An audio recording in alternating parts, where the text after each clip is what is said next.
শিশু 6 বছরের শিশু মুসার মাথায় লেগে বের হয়ে তার দাদির পেটে লাগে।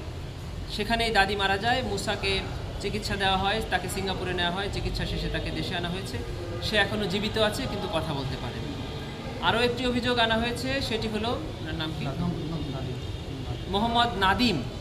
সে শহীদ নাদিম, সেও এই আন্দোলনকারীদের সাথে ওখানে উপস্থিত ছিল।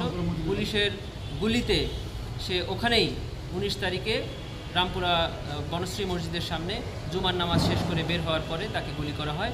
সে গুলিতে সাথে সাথেই ওখানে শহীদ বা শাহাদাত বরণ করে। এই 3টি অভিযোগে আজকে প্রসিকিউশনের পক্ষ থেকে যে ফরমাল চার্জ আমরা দাখিল করেছিলাম, মাননীয় ট্রাইব্যুনাল এই ফরমাল চার্জের উপরে ভিত্তি করে 3টি অভিযোগ আমলে গ্রহণ করেছেন এবং 4 জন পলাতক আসামির বিরুদ্ধে ওয়ারেন্ট অফ অ্যারেস্ট ইস্যু করেছেন এবং 1 জন আসামিকে প্রোডাকশন ওয়ারেন্ট বলে ট্রাইব্যুনালে আগামী 17ই অগাস্ট হাজির করতে বলেছেন। এই ছিল আজকে ট্রাইব্যুনাল।